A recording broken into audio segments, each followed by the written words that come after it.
just like, yeah, yeah, yeah. Feeling like, yeah, yeah, yeah. Feeling like. Yo, it is your boy Savage D Sag back up in this beach. What is good, and man, I hope you've all been well. I'm excited to talk to you and get into this Chainsaw Man greatness, so let's do just that, starting with Chainsaw Man chapter 158. So we continue with a fallen Asa and Fami being spotted by the armed forces in the Tokyo Devil Detention Facility. Fami pulls out this devil known as Guillotine, telling it to slaughter them all. As Guillotine flaps its wings towards the ops, their clothes and guns are chopped off like a guillotine. But the armed forces are all freaking out about their missing clothes, surrendering to Fami, but she is chastising Guillotine, saying that she told the devil to kill them all, but all this devil says is, Guillotine, like... Asa stares and is astounded, asking why didn't she use that devil in the first place, but Fami says that the devils she summons with her power are weak and can't use their full strength, adding that there are restrictions placed too, so she tries not to use it much, causing me to question, like Asa, what does she mean restrictions? Like, this girl must be a fan of Hunter x Hunter and JJK talking about some damn binding vows, like... Anyways, one of the men grows a pair and charges at the girls, naked and all, but Asa parries the punch and Yoru counters with a kick, causing Yoru to even compliment Asa, who has picked up some tricks from fighting lately. One of the doors open up and we see Haruka, Nobana, and Segi appear, thinking that the commotion is to break them out. Haruka spazzes, clearly shook by the developments from the string of chapters since the Chainsaw Man Church's demise, telling Fami to leave them alone since she ruined everything, including their family, lives, and country, leaving them as most wanted terrorists. Haruka says he is just gonna be his own man now and stop following orders and expels Fami and Asa from the Devil Hunter Club. But Asa says she doesn't give a fuck about them and that they are just there for Chainsaw Man anyway. Once he hears this, Haruka funnily switches up and follows the girls again anyway for a chance to meet Chainsaw Man. Okay, so moving forward to chapter 159, Haruka continues to trail the girls and tell Segi and Nobana, who are also following, that they don't have to if they don't want to, but Segi says that he doesn't have anywhere to go, and Nobana says that he wants to go home but doesn't know the exit as Guillotine scares him with the Guillotine shit again. Nobana walks towards a door thinking it's an exit, but it's just a room housing the people inflicted with the Chainsaw Man disease, which scares him again, of course. A random man that is watching the door too says that the people in there were just living normal lives the day before and that even now, people are still turning into fake Chainsaw Men. He continues to wonder what is causing the transformations and bringing up different theories, but doesn't know what to believe. He asks the Chainsaw Man fan club why did a chainsaw sprout from his wife's head even though their heads haven't been affected. Half pause.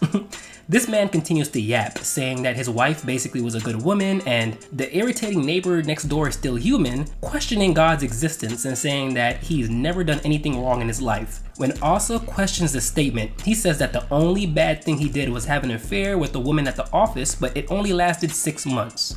Yoru takes over Asa's body and says that all this yapping is just to buy some time as she kicks the fuck out of Fami to get out of her way as Samurai Sword, aka Katana Man, slashes through the wall but misses his targets. Fami tries to call out for Guillotine, but it is back in its original, initial tiny form, and Fami calls it useless before we see the Nail Devil sneak up on her. Yoru again kicks the fuck out of Fami to help her evade this hit, but this leaves Fami with a nosebleed, and the Nail Devil tells Asa to be gentler when pushing her out of the way, but Yoru says that there ain't much she can do without one of her arms.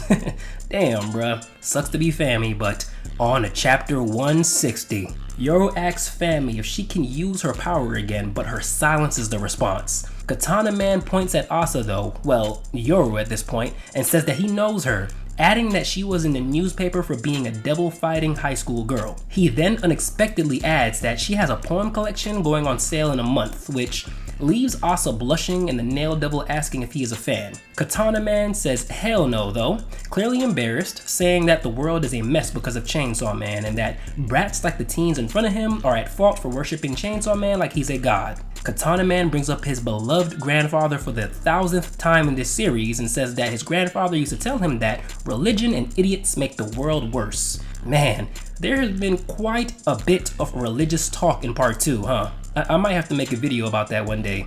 Shit. But anyways, Nail Devil basically says that Katana Man is yapping and to wake him up when he's done, but Katana Man goes full savage mode, telling the Nail Devil to shut the hell up unless they want to become one of the bad guys, and even calls them a girly boy devil. Like, they argue back and forth on what makes a bad guy or not, since Katana Man was a member of the Yakuza in the past. The agent that was stalling for time in the last chapter tells the two devils to cut the chatter and kill the kids, but Asa tells them to wait and plays on the fact that Katana Man has beef with Chainsaw Man, telling him that they aren't there to save Chainsaw Man, but to fight him. This hilariously causes confusion among Katana Man and Haruka, but Asa says that if Katana wants to fight Chainsaw, then they will take him to him. Katana Man then asks if Chainsaw Man is there, clearly not knowing who or what he is guarding. As the agent prods the two devils to fight the intruders, Samurai spazzes, saying that his order is telling him to defend his granddad's murderer.